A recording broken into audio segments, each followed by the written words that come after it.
Oke, shalom Bapak Ibu Saudara-saudari semua. Sekali lagi shalom. Apa kabar? Oke, kita mau memulai ibadah kita pada pagi hari ini.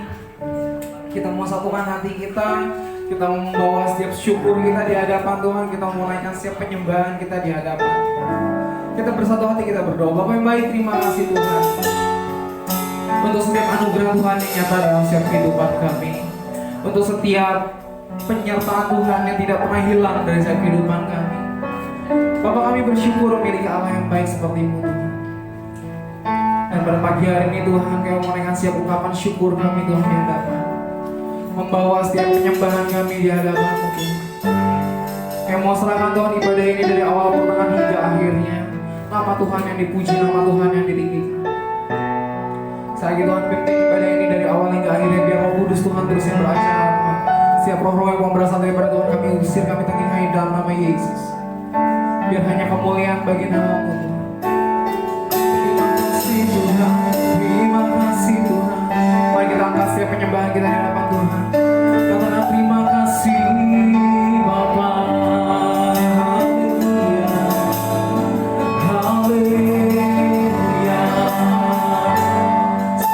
Ku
haleluya.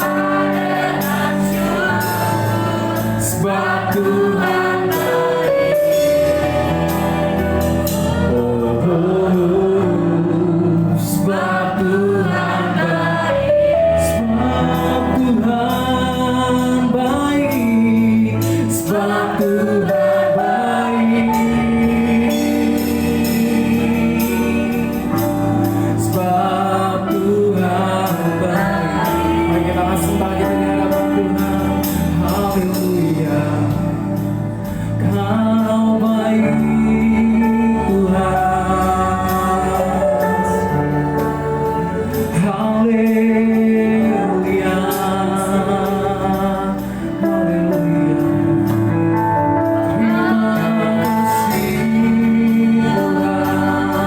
Terima kasih buat kebaikan-Mu Tuhan. Haleluya. Haleluya.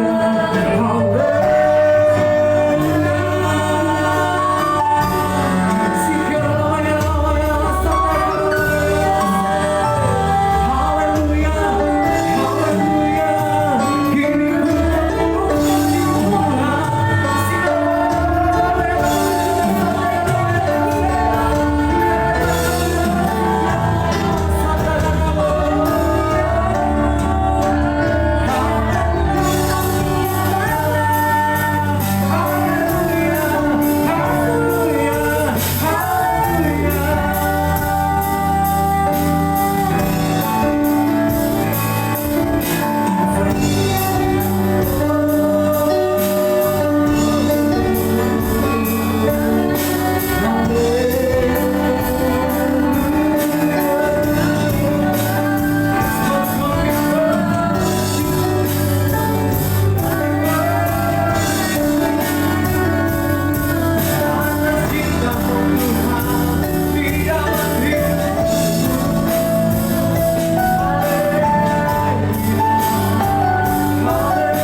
kasih yang daripada Tuhan. Biar kasih itu boleh terus mengalir, bahkan sukacita yang dari surga boleh ada pada setiap kami. Kami siap Tuhan melompat, kami siap memuji, kami siap bersorak hanya dalam nama Yesus. Semua yang siap bersorak sama-sama katakan.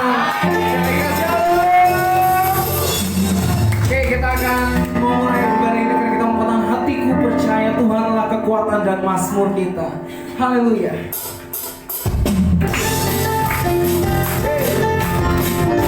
Sebab kau mengenai kami Tuhan, kau melindungi kami.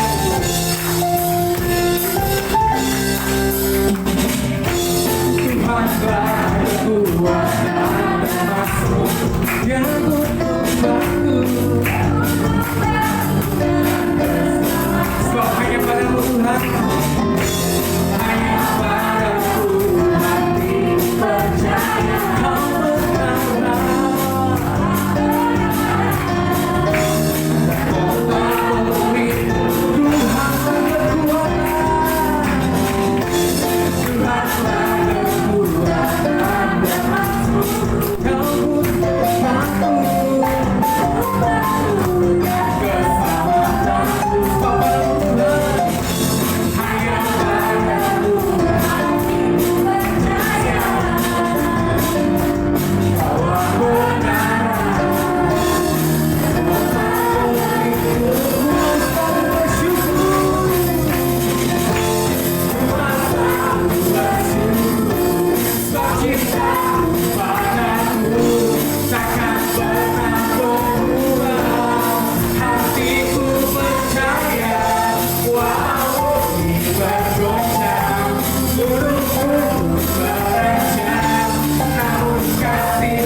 ku suka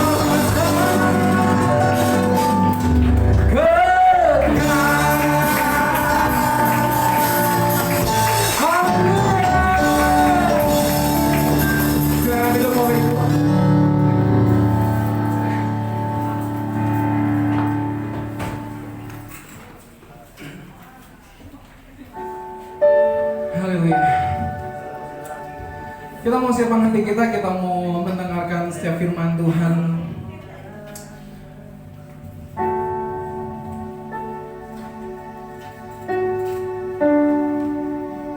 Bapak, kami tahu kalau kami hidup oleh karena firman-Mu Tuhan. Maka pada pagi hari ini Tuhan, biarlah setiap firman itu boleh menguatkan kami, boleh memberikan kami petunjuk, dan biarkan kami terus berjalan bersama-Mu Tuhan. Sebab kami percaya Tuhan, Kau yang membawa kami dari kemuliaan sampai pada kemuliaan. Terima kasih.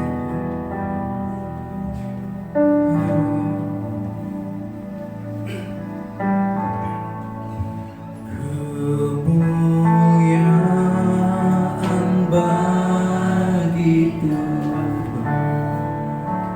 di tempat maha tinggi.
sembunyikan kami di balik salib.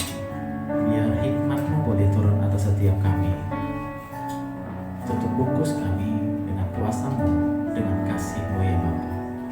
Terus sebentar kami mau duduk diam, mau tinggal seperti Maria. Kiranya Kau Allah yang memberkati kami. Amin.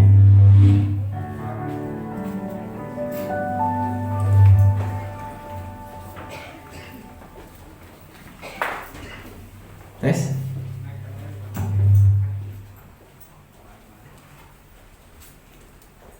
Tes. Ya. Wah, masih. Coba dikecil-kecilin soundman.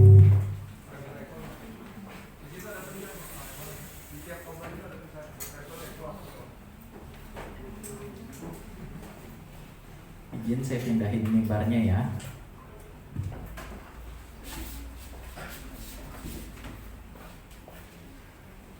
Tes. Ya, aman. Shalom saudara. Shalom. Ya, maaf gangguannya. Hari ini kita mau sedikit serius.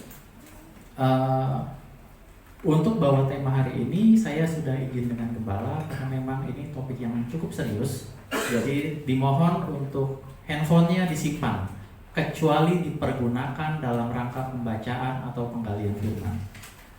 Ya, ini agak berat. Nah, kalau hari ini kita mau bahas, boleh tampilin judulnya? Ya, Allah Tritunggal. Ini adalah doktrin Allah Tritunggal atau Trinitas. Kalau dalam hal praktis, sulit sekali untuk pembicara, pengkhotbah untuk salah bicara. Dalam hal praktis itu maksud saya yang dapat dipraktekkan. Contohnya, ketika bicara tentang tangan yang malas membawa kemiskinan, siapapun yang bicara pasti sulit untuk salah mendeskripsikan kemalasan seperti apa, ya kan? Nggak usah dari kita, dari orang luar sekalipun suruh bicara kemalasan di sini, sulit untuk salah bicara kemalasan. Kalau mau bicara tentang pembunuhan, saya yakin semua orang setuju bahwa pembunuhan itu salah. Siapapun yang bicara sulit sekali untuk salah gitu. Tapi dalam hal doktrin seringkali ada penyelewengan, termasuk di antara orang-orang yang mempelajari tentang hal ini. Nah, makanya topik ini agak sedikit berat. Kalau saudara sudah tahu tentang ini, setidaknya izinkan saya bicara untuk generasi berikutnya yang belum pernah belajar. Baik. Dalam hal yang praktis, kekristenan mengajarkan hal yang hampir serupa, berbeda tapi hampir serupa dengan kepercayaan lain. Contohnya dalam hal benci misalnya. Benci ya benci, salah ya salah. Tapi kekristenan mengajarkan begini, kalau kamu benci sama saudaramu, di mata Tuhan kamu seorang pembunuh. Itu ajaran Kristen. Sama, dalam hal salahnya sama, tapi tidak serupa, nggak persis sama. Kekristenan ambil satu langkah lebih jauh mengenai hal praktis. Nah, dalam hal doktrin, perbedaannya itu cukup signifikan. Jelas beda dengan ajaran-ajaran, pemahaman yang lain. Ada kepercayaan yang bilang gini, Tuhan itu satu, ya. Tapi ada juga yang bilang Tuhan itu banyak. Kenapa sih muncul kepercayaan Tuhan itu banyak?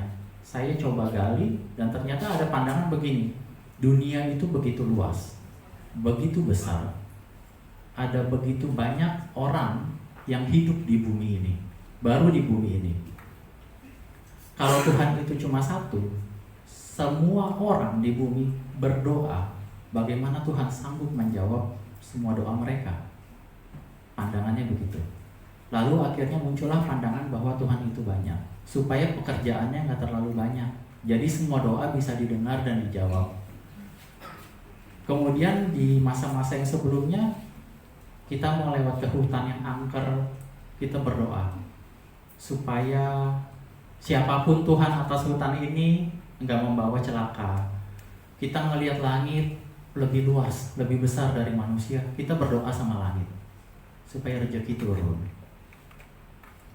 Sampai kita mau berlayar lewatin laut, kita berdoa. Mungkin tinggal di pesisir laut, orang berdoa supaya nggak ada bencana dari laut, supaya ada rezeki dari laut. Itu konsep yang Tuhan banyak atau dewa-dewa. Sampai akhirnya ada hewan-hewan pun didewakan. Ya, pernah dengar ya konsep tentang hewan yang didewakan atau dewa dari ras hewan tertentu. Nah, di India itu ada yang namanya dewa ular. Karena ada dewa ular, muncullah pernah dipuja dewa ular, saya nggak tahu sampai sekarang atau enggak. Muncullah peraturan bahwa ular tidak boleh dibunuh untuk menghormati dewa ular. Karena ular tidak boleh dibunuh, akhirnya ular bertambah banyak. Banyak orang yang kemudian digigit oleh ular keracunan, banyak juga yang meninggal karena ular. Di sisi lain, masih di India ada juga dewa tikus untuk dipuja. Jadi orang itu bawa persembahannya, makanan dan susu di tempayan begitu. Nanti kemudian tikus-tikus datang. Jadi tikus-tikus minum dari susu itu. Kadang-kadang mereka masuk, mereka berenang, mandi susu gitu ya. Dan manusia nggak boleh usir, karena memang itu diberikan untuk dewa tikus dan dinikmati oleh tikus-tikus. Jadi manusia melayani tikus-tikus. Tapi kemudian kalau kita pikir lebih jauh, ular itu makan tikus. Apakah dewa ular juga bisa berperang dengan dewa tikus? Kalau kita lihat di film-film ya, dewa itu kan saling berperang. Kalau kita belajar tentang sejarah Yunani misalnya, yang terkenal dengan dewa-dewanya, mereka itu berperang. Sama seperti kita sedang nonton film silat. Nanti orang tuanya berperang. Terus yang kalah orang tuanya sebelum wafat, dia cerita sama anaknya yang masih kecil. Nanti kamu kalau sudah besar, jangan lupa balaskan dendam papa. Lalu anak ini naik ke gunung, ketemu kakek-kakek sakti yang sudah tua gitu, jenggotnya panjang. Dia belajar jurus naga mencuri sendal gitu misalnya. Nah, tes. Nah, konsep para dewa sama dengan kalau boleh saya persamakan dengan dunia silat, ada peperangan, ada pembalasan. Dalam persahabatan mereka ada permusuhan. Tapi kemudian kalau kita belajar lebih jauh lagi, next. Ya. Sebetulnya Allah itu ada berapa sih? Ada dua pandangan tentang satu Allah dan banyak Allah. Pandangan yang pertama saya tempatkan di banyak Allah. Yang kedua monoteisme, yaitu ada satu Allah. Satu Allah itu agama Yahudi, dia percaya kalau Allah itu bukan cuma tunggal, Allah itu esa. Kita juga percaya. Pancasila itu sila pertamanya ketuhanan yang Maha Esa kan ya. Harusnya bangsa ini percaya bahwa Allah itu esa. Yang kedua ada contohnya saksi Yehova. Dia percaya Allah itu satu, hanya satu, monoteis gitu. Nah, tapi di antara monoteis ini ada kita juga yang percaya bahwa Allah itu satu dengan tiga. Nanti kita akan bahas lebih jauh apanya yang satu dan apanya yang tiga dalam konsep Trinitas, atau dalam bahasa Indonesia kita kenal dengan nama Tritunggal atau ketiga yang esa. Sementara dalam politeisme juga mengenal yang namanya triteisme. Ini yang sering disalahpahami sebagai kita Tritunggal, Trinitarian. Triteisme ini mengenal konsep Allah Bapa, Allah Anak, dan Allah Ibu. Contohnya di Mesir ada Osiris, Isis istrinya, kemudian dia punya anak namanya Horus. Contoh lagi ada Jupiter, ini Yunani, Bacchus, sama anaknya Apollos. Di India kita kenal ada yang namanya Trimurti. Ini konsepnya bukan Allah Bapa, Ibu, dan Anak, tapi tiga dewa utama. Trimurti itu ada Brahma yang menciptakan, ada Wisnu yang memelihara, dan ada dewa Siwa yang melebur. Masing-masing pun punya istrinya masing-masing. Jadi tiga-tiga dewanya ini laki-laki. Nah, di masa yang lampau ada tokoh yang namanya Origen. Belakang langsung next aja ya kalau udah jalan ya. Ada tokoh yang namanya Origen. Origen ini berpendapat bahwa Yesus itu lebih rendah dari Bapa. Yesus itu Allah betul, tapi Yesus lebih rendah dari Bapa. Itu pandangannya Origen pertama-tama.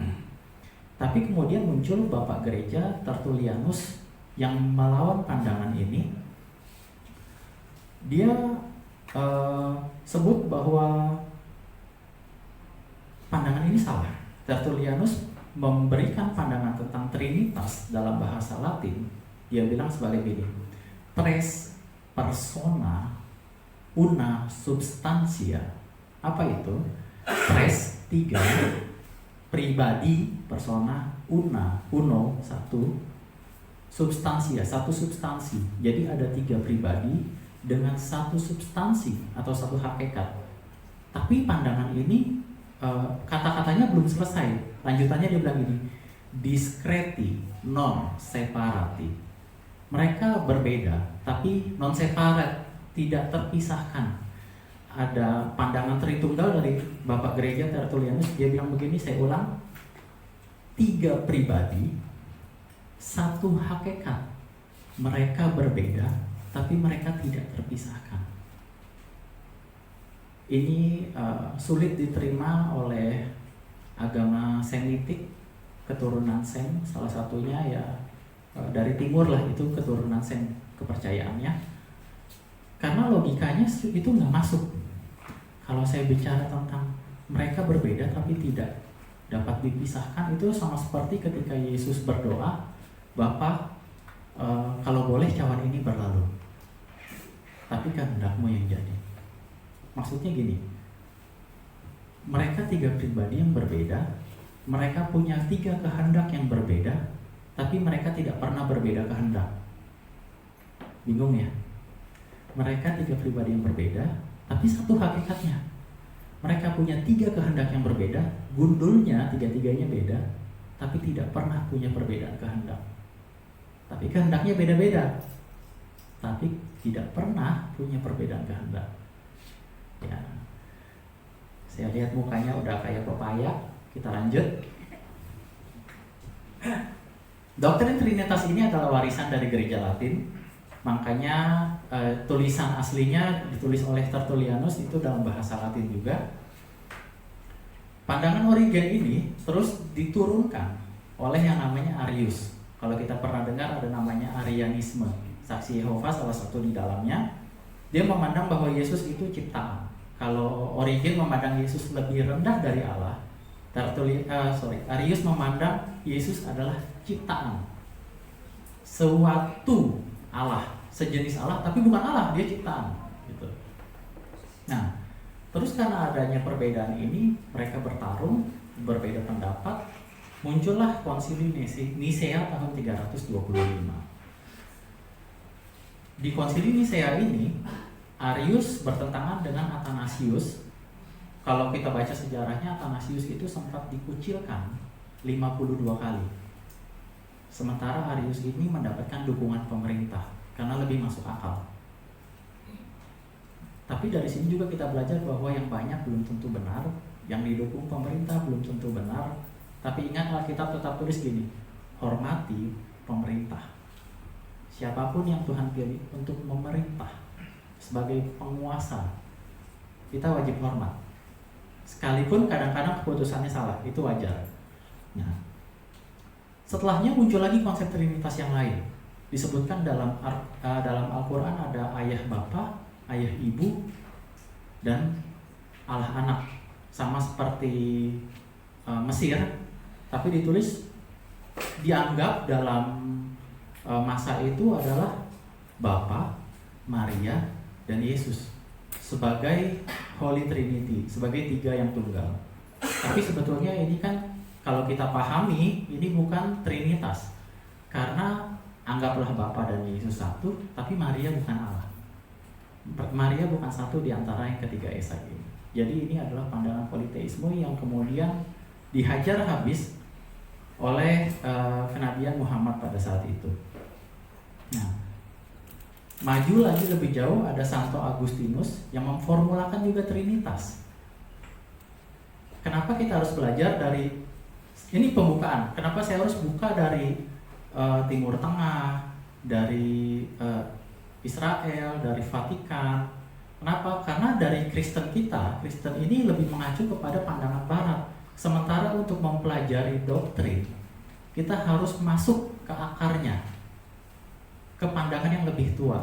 Santo Agustinus memberikan konsep Tritunggal dengan formula in nomine Patris et Filii et Spiritus Sancti. Dalam bahasa Indonesia begini loh. Dalam nama Bapa, Putra, dan Roh Kudus. Ini dari Santo Agustinus. Ini adalah konsep Tritunggal yang terus ditanamkan kepada para jemaat dalam iman Katolik dalam hal ini. Tapi ini baik.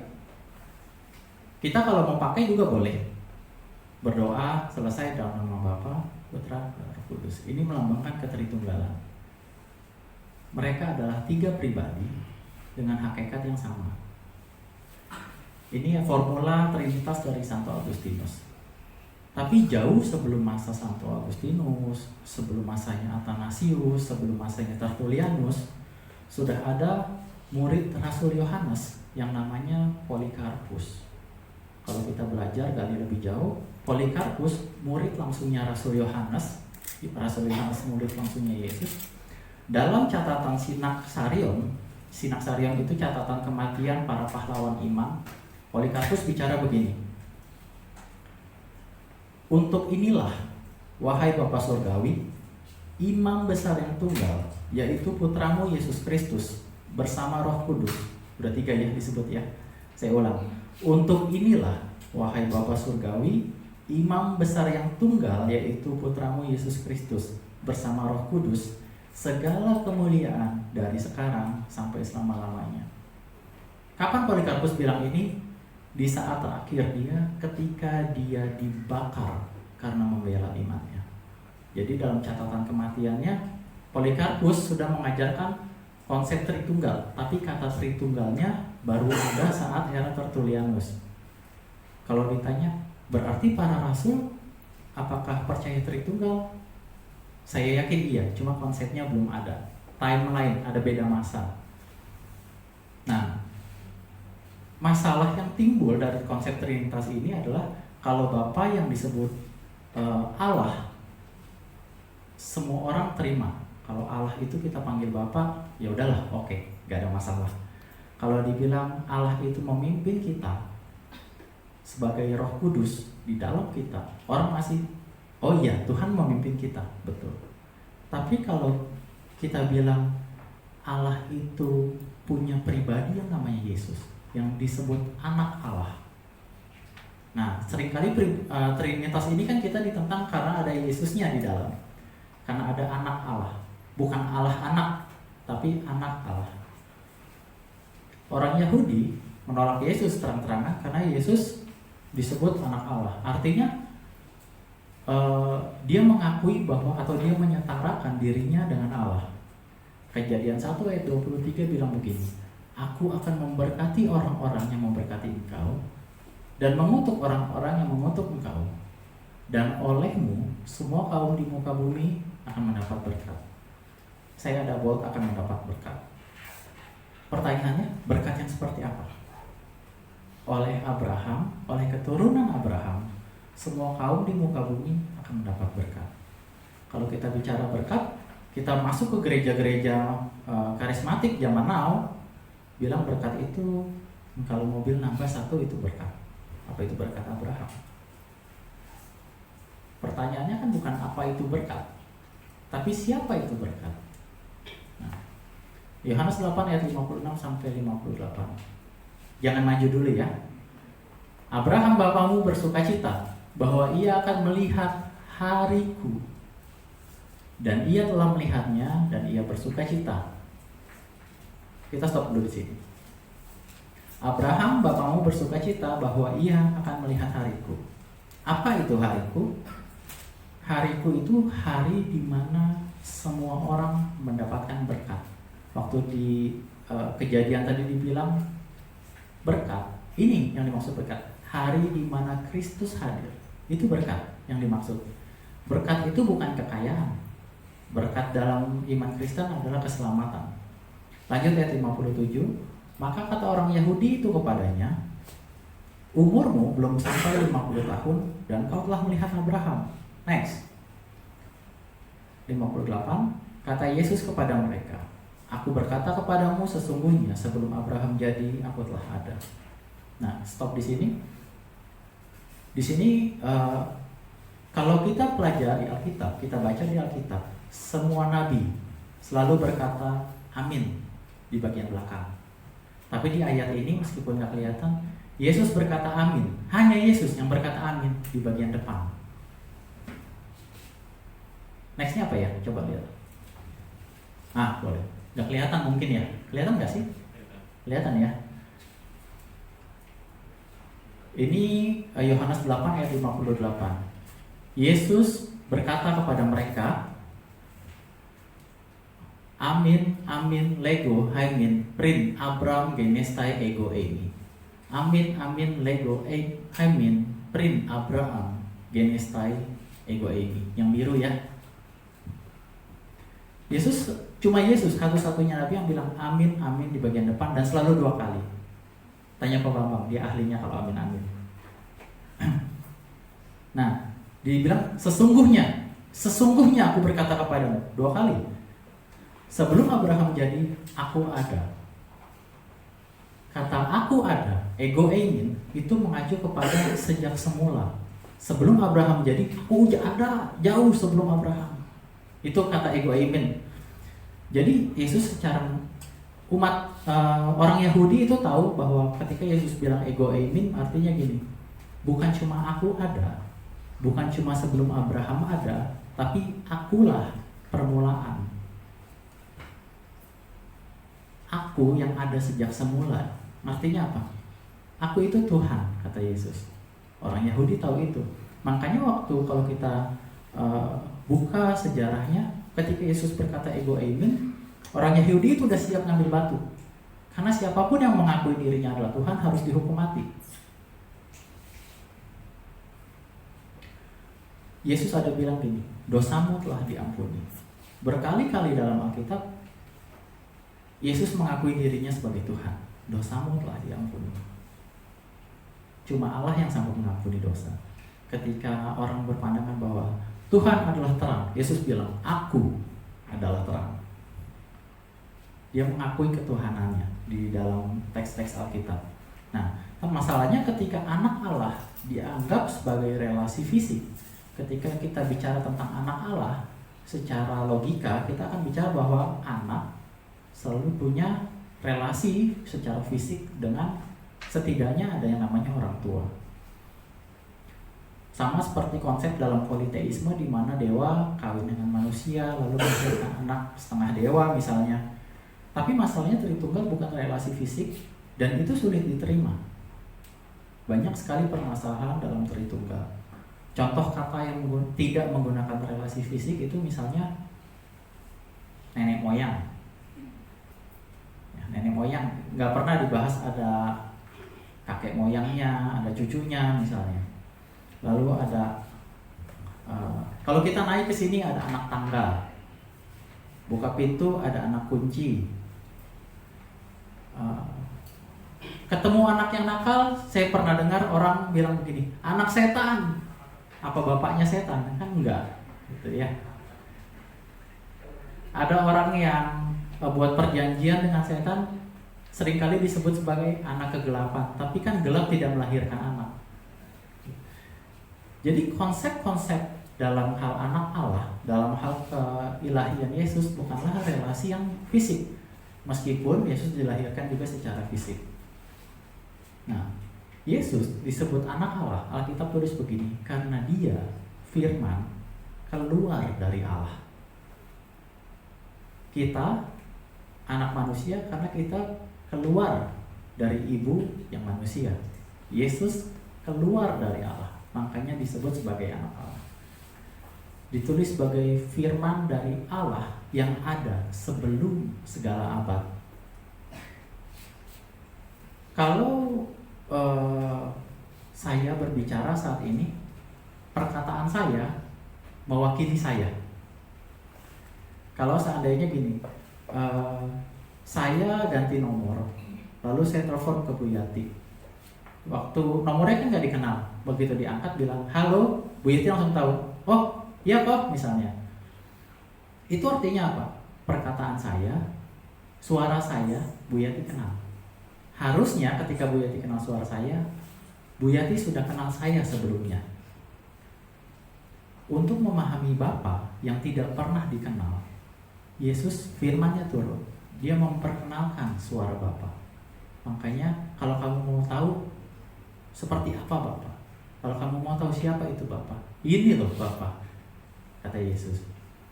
Suara itu yang kemudian dikenal, yang mewakili pikiran dari Bapa. Kenapa sih Allah disebut Bapa? Kalau Yesus tadi kenapa disebut anak, sekarang kenapa Yesus menyebut Allahnya atau Dia yang sumber segala sesuatu itu Bapa? Di masa yang lampau itu sampai sekarang malah bentuk dari keturunannya itu patriarki, keturunan dari laki-laki. Makanya Allah itu selalu dalam bentuk laki-laki, nggak pernah dalam bentuk feminin, selalu bentuknya laki-laki, maskulin. Tapi Allah itu gendernya bukan laki-laki, ya nggak? Allah gendernya bukan laki-laki. Allah gendernya juga bukan perempuan, apalagi transgender. Nggak mungkin Allah transgender. Nah, Allah itu adalah roh, jadi Dia tidak berkelamin, Dia tidak beranak, dan Dia juga tidak diperanakkan. Itu Allah. Dia tidak punya gender. Maka kata Tritunggal ini adalah sebuah istilah yang kalau dicari, ditantang, tidak ada dalam Alkitab, tapi ini tidak bertentangan dengan Alkitab, atau kata Tritunggal ini masih dalam ranah yang Alkitab ya. Kata Tritunggal muncul karena manusia ingin memahami Tuhan. Ketika kita punya ikan di akuarium, ikan air laut misalnya, lalu ikan air laut ini ingin memahami siapa yang menciptakan dia. Ikan yang bersirip, yang punya ekor, yang bernafas dengan insang, dia ingin memahami siapa yang menciptakan dia. Maka dia akan menggunakan logikanya sebagai ikan. Maka konsep Tuhan dari ikan adalah dia pasti besar, dia pasti siripnya kuat, ekornya keras, mungkin insangnya bagaimana begitu. Itu adalah konsep ketuhanan menurut ikan sebagai ciptaan. Nah, manusia juga punya konsep ketuhanan sebagai ciptaan dalam sisi manusia, atau yang sering disebut sebagai antropomorfisme. Kalau bicara tentang antro, itu artinya manusia. Jadi Alkitab mencatat Tuhan yang bersedia menyatakan diri atau dinyatakan dalam bentuk manusia. Contohnya di Yesaya 59 ayat 1 ditulis begini: sesungguhnya tangan Tuhan tidak kurang panjang untuk menyelamatkan, ya, dan pendengarannya tidak kurang tajam untuk mendengar. Ketika bicara tentang tangan Tuhan, tadi kita bahas Tuhan itu apa? Roh. Tuhan itu roh. Ketika kita bilang tangan Tuhan, roh tidak punya tangan. Ketika kita bilang pendengaran Tuhan, roh tidak punya telinga. Kalau Tuhan punya tangan, seberapa besar tangannya? Alkitab tulis bumi tumpuan kakiku, tangannya seberapa besar? Kalau Tuhan punya anak menikah, cincinnya berapa gede? Siapa yang mau bikin? Lanjut di Keluaran 33 ayat 21 sampai 23 bilang begini: berfirmanlah Tuhan, ada suatu tempat dekatku di mana engkau dapat berdiri di atas gunung batu. Apabila kemuliaanku lewat, maka aku akan menempatkan engkau dalam laku gunung itu, dan aku akan menudungi engkau dengan tanganku sampai aku berjalan lewat. 23. Kemudian aku akan menarik tanganku dan engkau akan melihat belakangku, tetapi wajahku tidak akan kelihatan. Di ayat 23 ngumpul, ada tanganku, ada belakangku, ada wajahku. Tapi kalau kita balik, bahwa pandangan ini adalah fisik, bukan antropomorfisme, maka begitu Musa melihat belakangnya Tuhan, punggungnya Tuhan, kira-kira seberapa besar yang Musa lihat? Dalam Alkitab ada banyak sekali antropomorfisme atau perwujudan Tuhan yang ditulis dalam bentuk dalam memanusiakan sesuatu yang bukan manusia, antropomorfisme. Nah, kita banyak kali menemukan bahwa Tuhan itu bertangan, Tuhan bertelinga, Tuhan berwajah, Dia punya kaki, kemuliaannya bahkan bisa jalan-jalan. Di masa yang sekarang ini kita kenal yang namanya Stephen Hawking. Ada yang pernah dengar namanya? Pernah ya? Stephen Hawking yang katanya IQ-nya lebih tinggi dari Einstein. Dia bilang begini,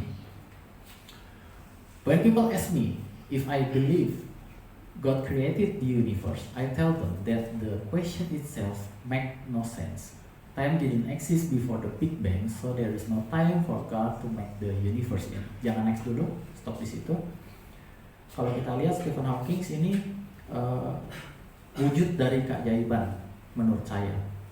Karena setiap orang yang menderita penyakit yang dia derita, yang membuat semua syarafnya mati, itu nggak ada yang bisa hidup sampai usia 30 tahun. Dia pribadi yang lucu dalam banyak komentarnya. Dia bahkan membuat mesin untuk nerve syarafnya ini bisa memunculkan kata-kata di mesin dari gerakan-gerakan syarafnya. Nah, dia bilang begini, next, dalam bahasa Indonesia. Jadi ketika orang bertanya kepada saya, apakah saya percaya Tuhan menciptakan alam semesta? Saya memberitahu mereka bahwa pertanyaan itu sendiri tidak masuk akal. Waktu tidak ada sebelum Big Bang, jadi tidak ada waktu bagi Tuhan untuk menciptakan semesta. Benar gak ini? Bagi saya, ini mungkin benar. Sebelum adanya semesta, konsep waktu tidak ada. Tapi pertanyaannya gini, konsep waktu yang kita kenal adalah waktu kita. Dalam kekekalan tidak perlu yang namanya konsep waktu.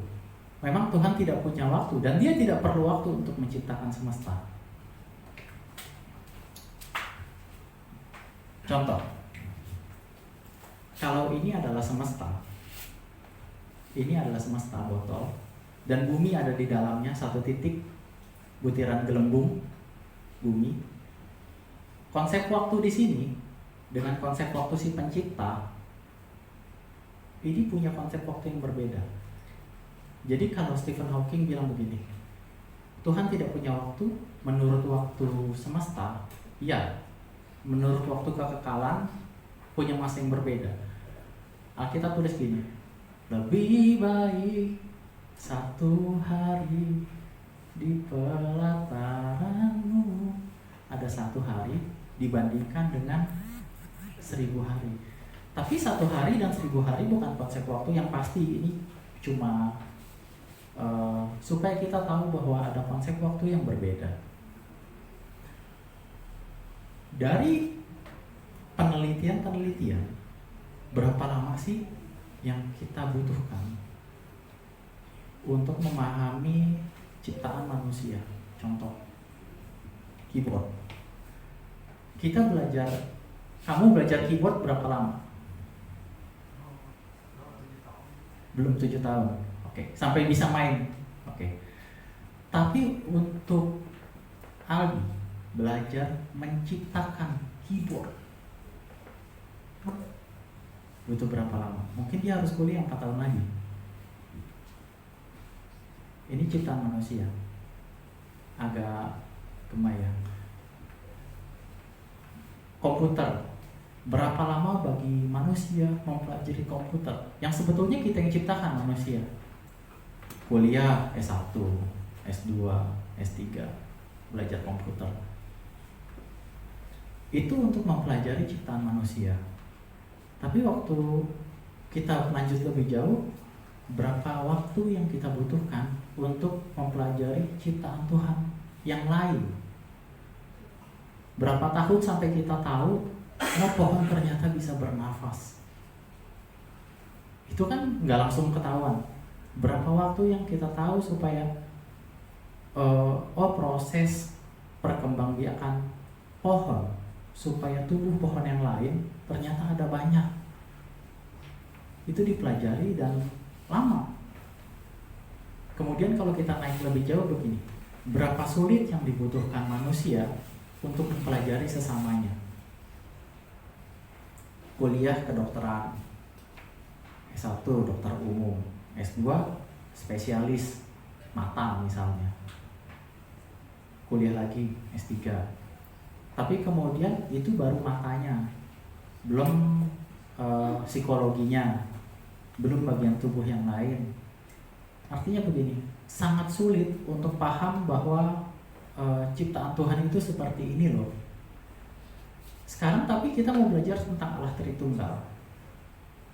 Kalau kita bicara tentang ciptaan manusia, kita belajar mati-matian. Kalau kita belajar tentang ciptaan Tuhan yang lain, sulit mempelajari. Kalau kita belajar tentang sesama manusia, nggak bisa dikuasai sepenuhnya. Tapi kemudian pertanyaan berikutnya tentang doktrin Tritunggal, dapatkah kita mempelajari Allah? Kita mempelajari sesuatu yang tidak terselami. Bisa nggak sih kita mempelajari Allah? Next. Ayub 11 ayat 7-9 bilang begini. Dapatkah engkau manusia memahami hakikat Allah, menyelami batas-batas kekuasaan yang maha kuasa? Ayub bilang begini, tingginya seperti langit, apa yang dapat kau lakukan? Dalamnya melebihi dunia orang mati, apa yang dapat kau ketahui? Dalam dunia orang mati kita nggak tahu apa-apa. Dalamnya laut mungkin kita bisa selidiki. Kedalaman dunia orang mati nggak banyak yang kita tahu. Dia lebih panjang dari bumi ukurannya dan lebih luas dari samudra. Ayub 36 ayat 26 bilang, sesungguhnya Allah itu besar, tidak tercapai oleh pengetahuan kita. Pengetahuan kita itu diteliti gini loh. Kalau dimasukin film, seluruh isi pikiran kita, sekian ratus tahun itu film diputar dan pikiran kita masih ada space-nya. Otak kita sebesar itu. Tapi Ayub bilang begini, Allah itu besar, tidak tercapai dia oleh pengetahuan kita. Jumlah tahunnya dalam kekekalan tidak bisa diselidiki. Ayub 37 bilang begini, dari sebelah utara muncul sinar keemasan, Allah diliputi oleh keagungan yang dahsyat, yang maha kuasa tidak dapat kita pahami. Besar kekuasaan dan keadilannya, walaupun kaya akan kebenaran, ia tidak menindasnya. Jadi kita tuh, Tuhan itu terlalu besar, kita nggak bisa pahami. Tapi kok toh kita tetap mencoba untuk memahami Tuhan. Mazmur 139 tulis begini, terlalu ajaib pengetahuan itu, terlalu tinggi, tidak sanggup aku mencapainya. Dia ciptakan kita dalam keajaiban, tapi dia jauh lebih ajaib dari itu. Manusia nggak pernah sanggup capai itu.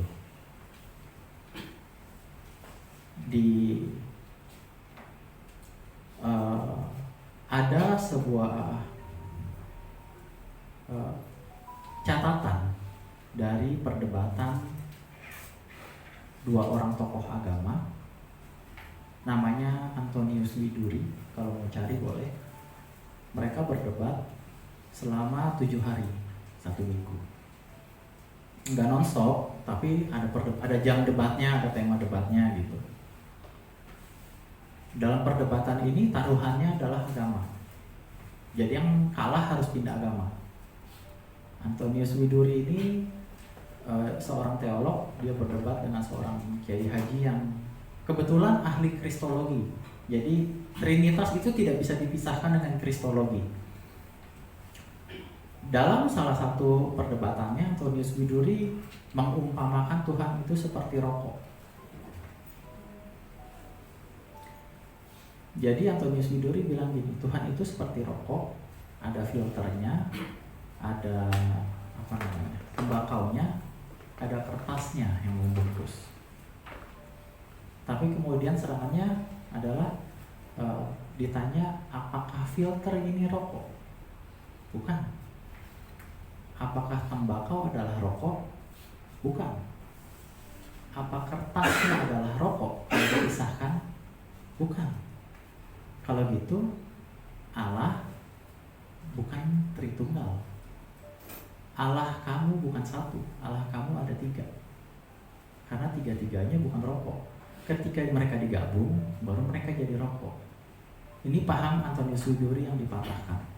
Jadi sama seperti apa Bapa, Anak, dan Roh Kudus harus bersatu dulu baru menjadi Allah. Nah, Yesaya 40 ayat 18 bilang begini, dengan siapa kamu hendak samakan Allah? Dan apa yang dapat kamu anggap serupa dengan dia? Kalau kita mau mencoba mengalegorikan, mengumpamakan Allah dengan sesuatu, Yesaya bilang, sama siapa? Atau benda apa yang kamu anggap sama dengan dia? Ayat 25 bilang, dengan siapa kamu samakan aku? Seakan-akan aku seperti dia, firman yang Maha Kudus.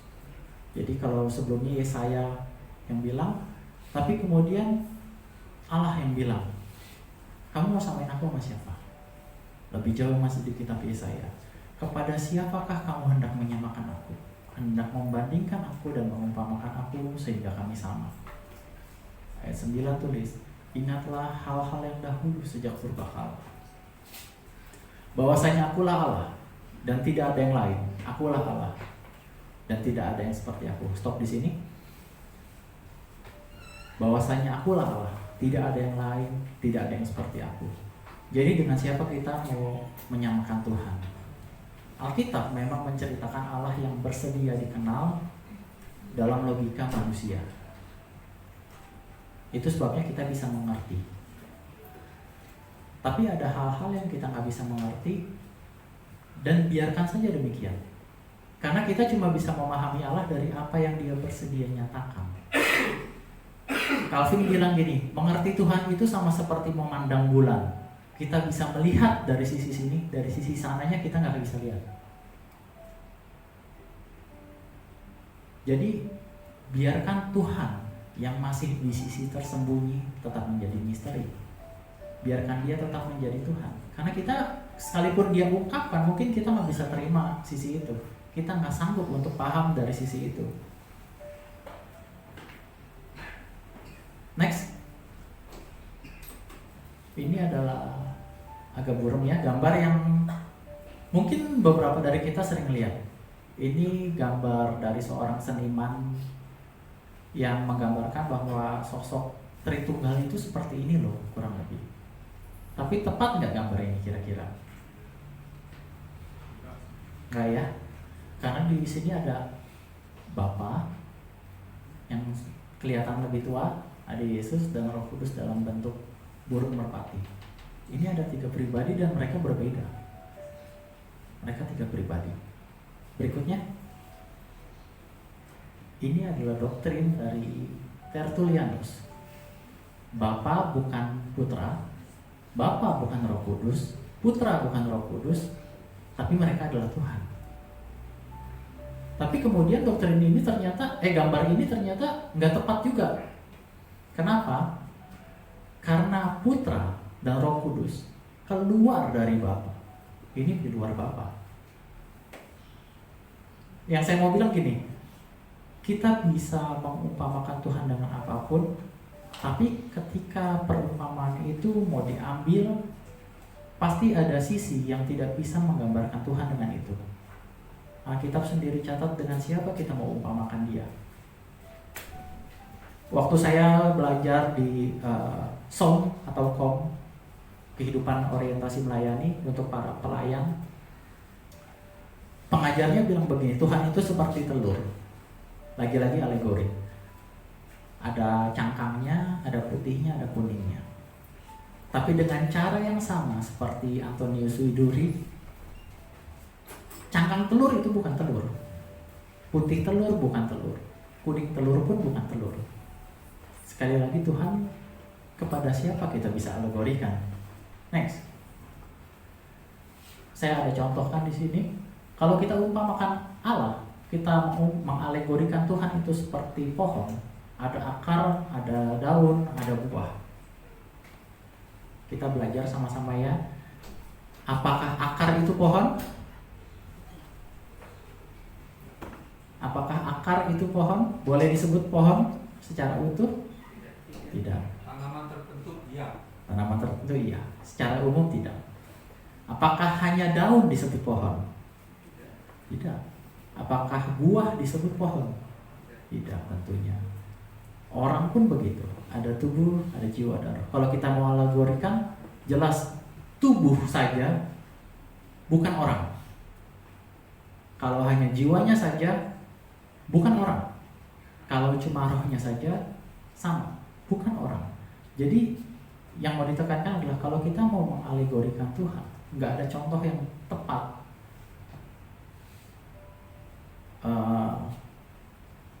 Doni mana Doni? Don, sini dong. Sini dong. Sebetulnya slide-nya masih banyak, tapi saya mau akhiri di sini aja. Akan disambung ke yang berikutnya. Sama, nah sini gitarisnya. Sini bantu saya. Saya ini hakikatnya orang.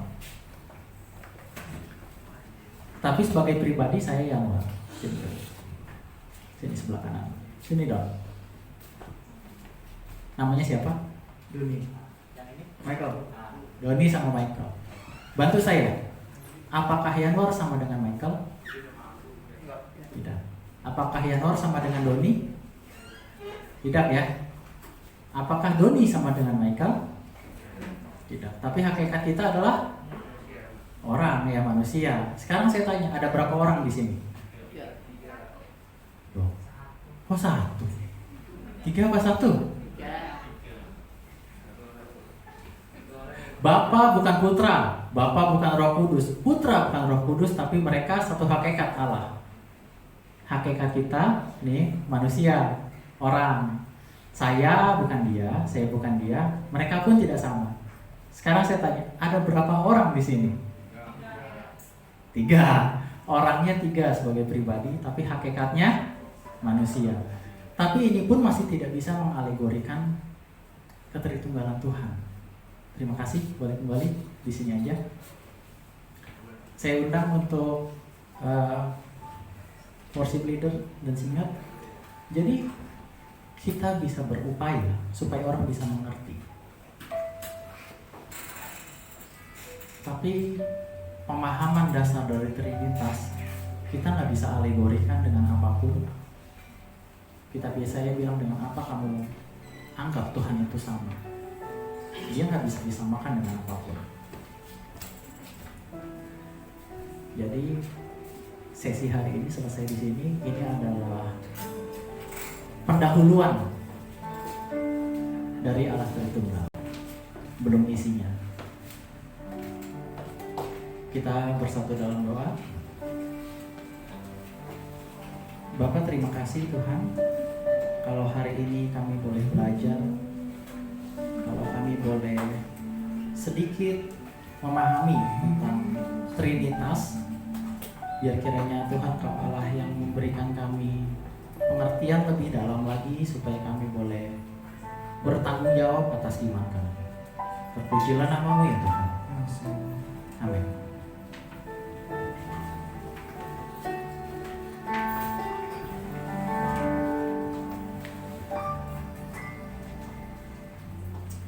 Semua diberkati oleh firman Tuhan pada siang hari ini, amin.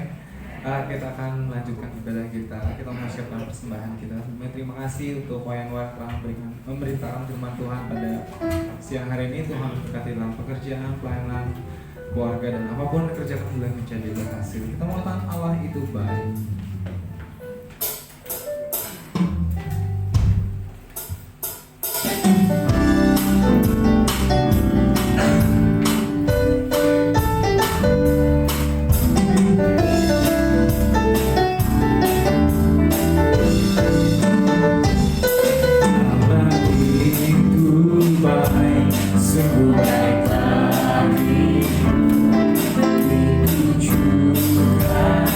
Kasih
diberkati Tuhan lewat firman Tuhan, meskipun ya mungkin kita belum memahami secara keseluruhan, tapi biarlah Roh Kudus yang akan memberikan pencerahan di dalam setiap hati kita.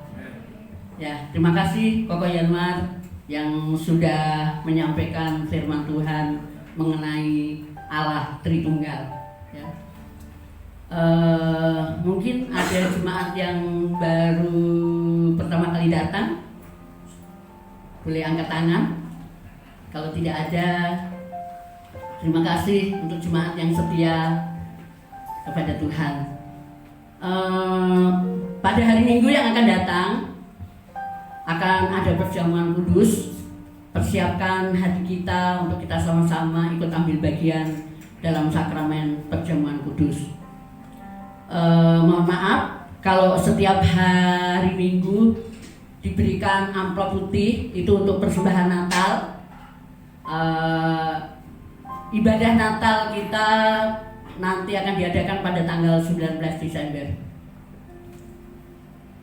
Kita akan bangkit berdiri, kita akan akhiri ibadah kita akan berdoa kepada Tuhan.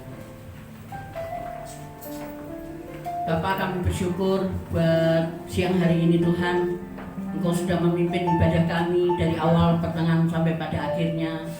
Tuhan, terima kasih untuk kebenaran firman-Mu yang telah disampaikan oleh hamba-Nya. Biarlah Roh Kudus yang akan terus bekerja untuk memberikan pengertian kepada setiap kami.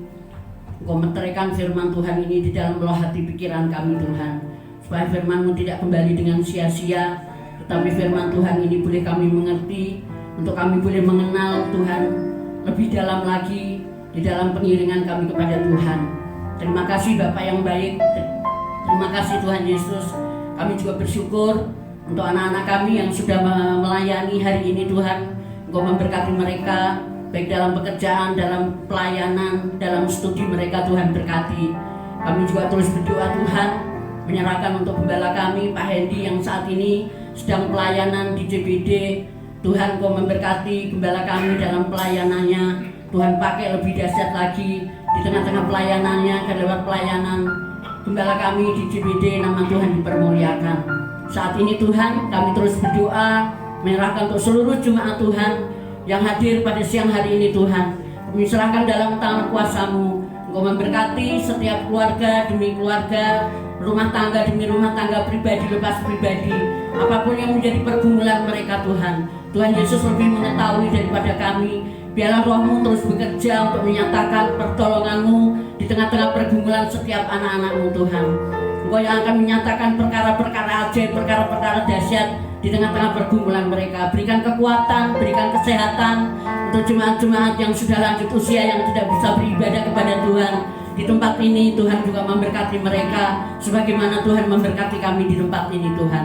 Terima kasih Bapak yang baik. Kami terus berdoa untuk hamba-Nya Ko Yanmar yang Tuhan sudah boleh pakai untuk menyampaikan kebenaran firman-Mu. Biarlah Roh Kudus yang akan terus mengurapi hamba-Mu dengan urapan yang kuasa yang dari surga. Engkau pakai lebih lagi Tuhan. Berkati dalam pekerjaannya, berkati dalam pelayanannya, berkati dalam studinya Tuhan. Terima kasih Bapak yang baik.